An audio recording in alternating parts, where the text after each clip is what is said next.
on what we are doing. And let me insist once again on the shadow fleet. Kir mentioned the very good figures we have. We had recent very good operations. Denmark as well on Saturday had very good operations. And I want to encourage colleagues to make more on that, because clearly disrupting shadow fleet activities is very efficient. And we see that we are completely killing the business model of these guys. Obviously because the insurance costs are skyrocketing, but as well because when we take the substance, when we put penalties and so on, we kill the business model of this shadow fleet. So it's very important we do more. Yesterday we had a call with the NB8. Our Estonian colleagues had very good ideas. I don't want to be longer, but I think we have to follow up this effort and do much more. My last point, because I don't want to repeat what was already said by Volodymyr and Kir, is about the security guarantees. The job is being finalized by our SHOD.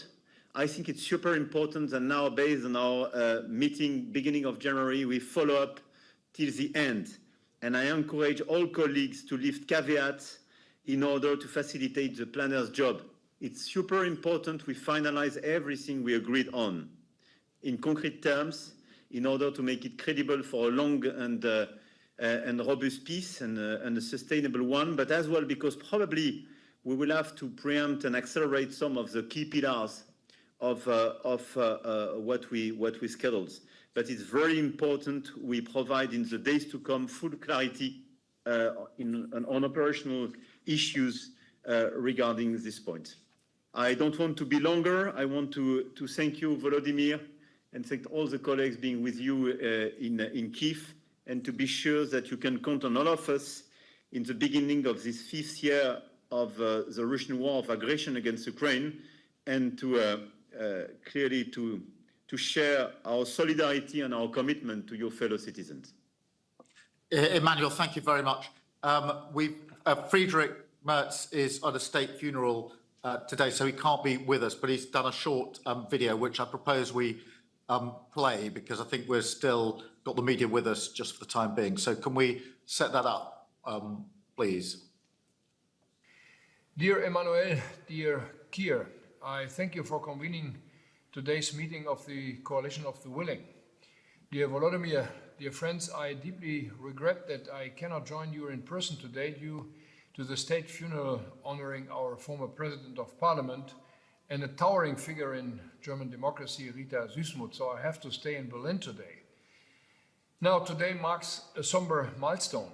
For 4 long years, the Ukrainian people have defended not only their sovereignty, but the very foundations of the European peace order.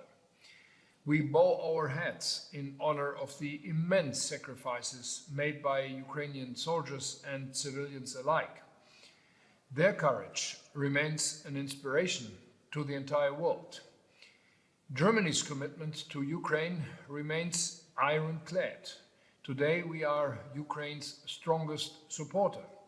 For 2026, my government has increased our military support up to 11.5 billion euro, and we are rapidly deepening our defense industrial cooperation. In the European Union, we are working to operationalize the 90 billion euro loan so that the first disbursements can be made in April.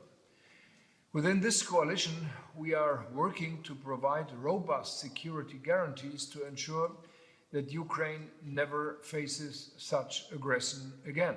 So we must be very clear. This war will only end when Putin realizes that he cannot win. That is why we must increase pressure on Russia. We must dry up Moscow's war funding. The 20th package of sanctions by the European Union has precisely this goal. Moscow is not as strong as it would like the world to think. Russia is not winning. So we will continue to work towards a lasting peace, a peace without forced territorial concessions that would reward aggression and underpinned by strong security guarantees. Security in Ukraine and security in Europe are inseparable. European security cannot be negotiated without Europeans at the table. We stand with Ukraine for freedom, for sovereignty, and for a secure Europe. Thank you to all of you, and have a good meeting today. Looking forward to see you next time. Great, thank you very much. And now we'll go back live, as it were. Mark, can I bring you in just to give us the NATO perspective? Yes, thank you, Keir and Emmanuel.